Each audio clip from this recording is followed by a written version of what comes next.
Siema, sut ydych chi? Dwi'n gobeithio ydych chi'n ansaf ac yn cadw'n iawn.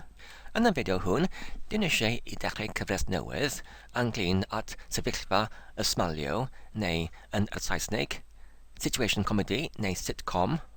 Roedd y syniad digwydd i mi y fod yn creu recordiadau o sefyllfa ysmalio, ffordd gwych i ymarfer siarad yr iaith.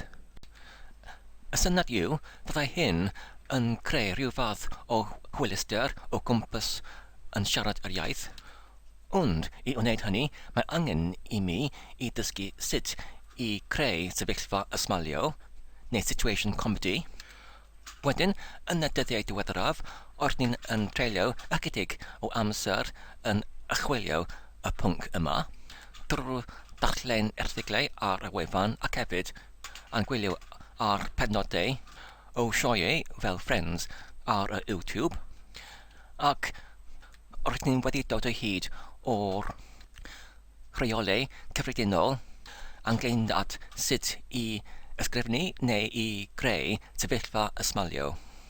Yn fy tybied i greu sefyllfa ysmalio, mae angen i greu y sefyllfa i ysmalio.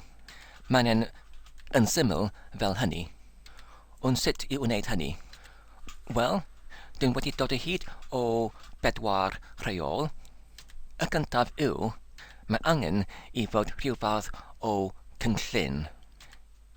Neu, yn yr sefyllfa ysmalio, mae angen y cymeriadau yn y sefyllfa ysmalio i creu rhyw fath o cynllun ynglyn at y bethau sydd yn mynd i digwydd. Dyna'r sefyllfa gwreiddiol. Y rheol nesaf, neu yr ail rheol, yw i greu y sefyllfa lle mae'r cynllun wreiddiol yn mynd yn wel. A dyna y peth sydd yn doniol yn y sefyllfa ysmalio, sef y ffaith y mae y cynllun wreiddiol yn mynd yn wael. Wedyn, y trydydd rheol yw i creu camdealltwriaeth, achos mae'r camdealltwriaeth sydd yn achosi y cynllun wreiddiol i mynd yn wael. Felly, i greu y camdealltwriaeth, i wneud y cynllun wreiddiol yn mynd yn wael, y trydydd rheol yw i hysbysu gwybodaeth yn rhanedig, i paratoi neu i osodi y cymeriadau perthnasol ar gyfer y cynllun, ond oherwydd mae'r gwybodaeth wedi ei hysbyswyd yn rhanedig, mae hynny yn creu y sefyllfa ar gyfer y cynllun i mynd yn wael.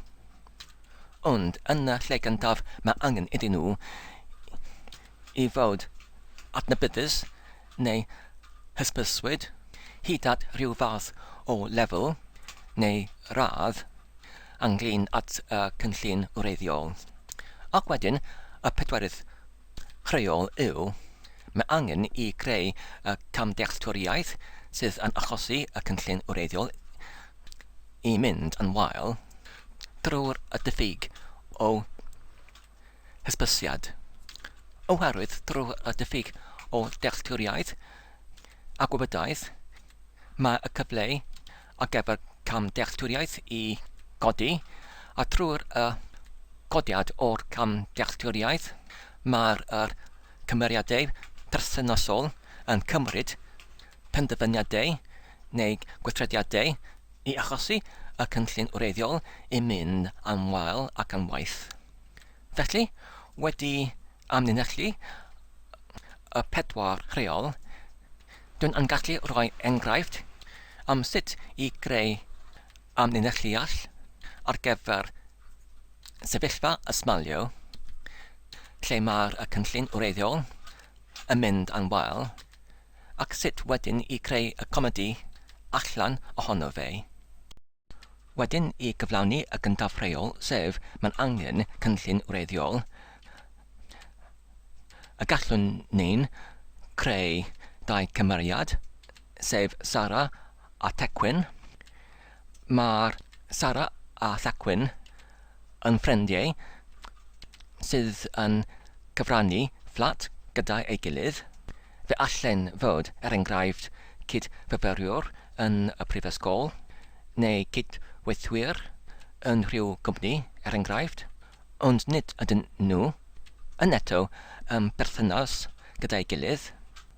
I gyflawni y gyntaf rheol, sef yr cynllun wreiddiol, mae'r tecwyn yn disgwyl am ei dad i ymweled ag ef yn y fflat, yn y prynawn, ac roedd yn wedi prynu tesyn arbennig ar gyfer y achlysur ac wedi gosod ei yn yr oelgell, ac roedd yn wedi esbonio y mater hwn i Sarah, y fydd yn unigol yn y fflat y prynawn yna, hyd at y dychweliad o tecwyn yn y prynawn i gael gyffordd gyda ei dad, a dyma y gyntaf rheol wedi ei gyflawnwyd. Nawr mae'n angen i gyflawni yr ail, trydydd a bedwaredd rheol drwy gwneud y cynllun wreiddiol yn mynd yn wael.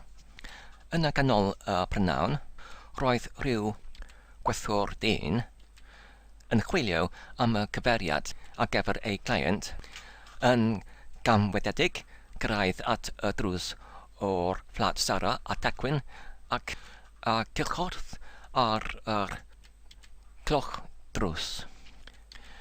Fe aeth Sarah i'r drws, i agor y drws, yn disgwyl am y gyrraeddiad o'r tad tecwyn. Ydych chi Mr Davies? Gofynnodd Sarah. Drwy'r hap roedd yr gyfenw o'r gwerthwr dyn yr un fel tecwyn, sef Davies, ac roedd y gwerthwr dyn dieithr yn ateb yn cadarnhaol i'r cwestiwn. Ac wedyn, dywedodd Sarah, roedd hi'n yn falch i cael gwrth gyda fe ac ei croesawodd i mewn i'r fflat. A dyna'r ail rheol wedi ei gyflawni, sef roedd y cynllun wreiddiol wedi yn awr yn mynd yn wael, ac hefyd mae'r trydydd rheol wedi ei gyflawnwyd hefyd, achos mae'r gwybodaeth wedi ei hysbyswyd yn rhenedig, sef roedd tecwyn yn gynnyrch wedi hysbysu Sarah ynglyn at gyrraeddiad ei dad ac ynglyn at yr tesyn arbennig oedd wedi ei prynwyd a gosodwyd yn yr oelgell ar gyfer yr achlysur.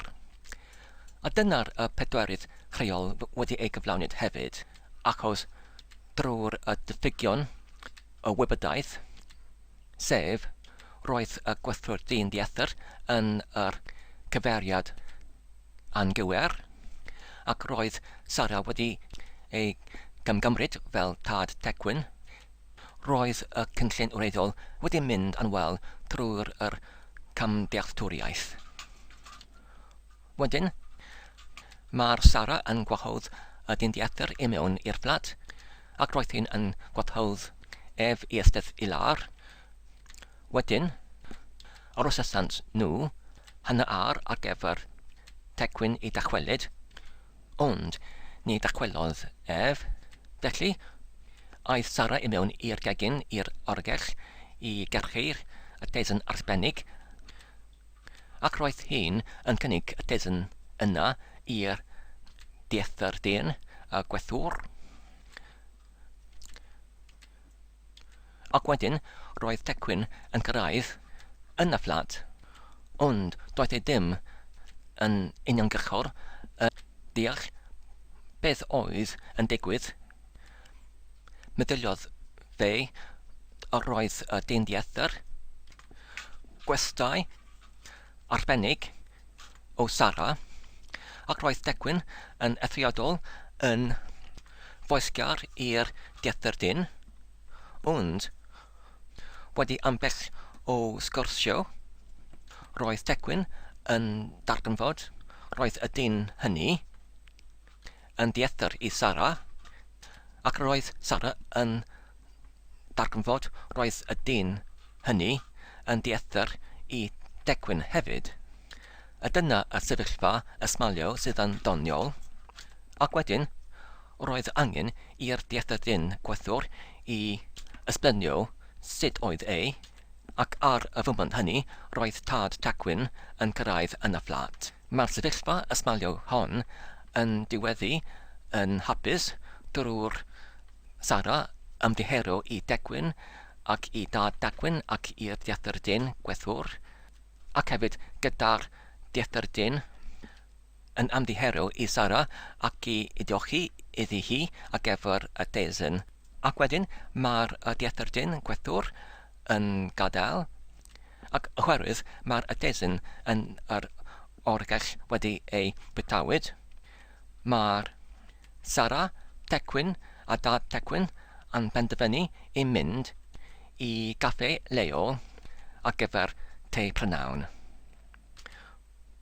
A dyna'r linelliad neu ysgybwrd o'r golygfa ar gyfer y sefyllfa ysmalio, a cam nesaf yw i creu y sgwrs rhwng y cymeriadau, ac wedyn i recordio y sgwrs, neu i actio neu perfformio mas y sgwrs oddi wrth y sgript, ac wedyn dwi'n gallu cynhyrchu rhyw fath o sefyllfa ysmalio, chwarae radio allan ohono fe, gyda'r effeithiau son ac ati. Beth bynnag, dyna'r syniad ar gyfer nawr. Diolch yn fawr am eich gwrando am y recordiad hwn. Dwi'n gobeithio ydych chi'n wedi mwynhau. Tan y tro nesaf, cadwch saff ac yn iawn, a hwyl fawr.